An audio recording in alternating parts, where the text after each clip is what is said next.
Good morning, Kylie. Angela sent me your question. I'm subbing today, but I don't have any students in my room, so I'm going to do my best to answer it as short and succinctly as possible. That's something I'm not good at, but that's a very good observation of the text to see those things.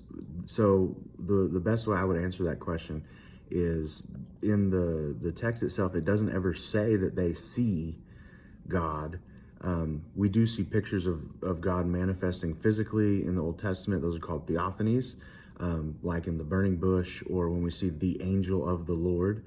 But we don't have a physical human incarnation until we get to Jesus. That happens in real human history and time, even though he's an eternal God. A whole other thing that I probably can't fit in one tiny video. But it's also not metaphorical in the way that I am reading that text. I don't think there's an allegory or a metaphor there. Where I think that there's a problem is in the way that it is most popularly translated. So when we see he's in the voice of God in the cool of the day is usually how it's translated. From what I read from that screenshot, that's what you're reading. So there's a couple of different words in there that I think make better sense translated in a different way, right? So the voice, that is also the word for sound. The cool of the day, we usually don't use the word cool to indicate that. So that word ruah is also breath or wind. And then day, yom, can also be translated as storm. So the way our Bibles have it is this peaceful stroll that God takes through the garden. After the cataclysmic fall of man and the entrance of sin into the world, God is not shocked or surprised his stroll isn't ruined because he finds out that Adam and Eve have sinned. God full well knows what's going on. So with those usages of the word in mind, it would make more sense that there is this sound of God as this storm, this wind is rushing through the garden as his wrath is kindled there. Obviously, there's grace in the midst of that wrath. He doesn't immediately kill them, but you made a connection that I think the author is also trying to make, because we read Genesis as one whole corpus, or the Pentateuch rather, the first 5 books. We call them the books of Moses. Moses is attributed to authorship or bare minimum influence if you don't believe in Mosaic authorship.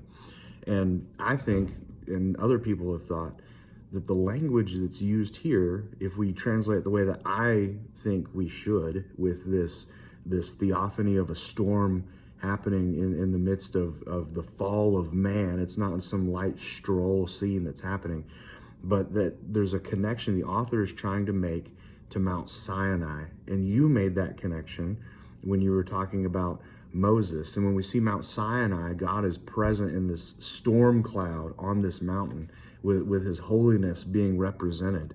I think that's part of what we're seeing in the garden after the fall, is not a hippie Jesus taking a stroll through the garden and, oh no, you guys sinned, but an all-knowing, holy, holy, holy God who is showing up on the scene. And this is why Adam and Eve are hiding, is they're seeing this aspect of God's holiness. Not only that he wants to commune with a people, but now because he is holy and that communion has been broken, that his wrath must come now. And so his holiness, even if we don't even want to picture wrath in there because it's not explicit in the text, though I think the Sinai connection and the law that's given at Sinai makes that connection for us. The extreme holiness of God as it descends through the garden for these people who are now sinful is a terrifying thing. So the fall is complete separation from God, and there are physical effects of that fall. This is why we need a resurrection that Christ promises us future. But it doesn't necessitate a physical God walking through the garden, and I especially don't think it's in this peaceful garden scene and he happens upon Adam and Eve who are playing hide and seek. I think it is a supremely holy God who is coming down to say, what have you done? Not, what have you done, right? So hopefully that helps. There are people who disagree with that reading. That's obviously why we have it reading in the other direction.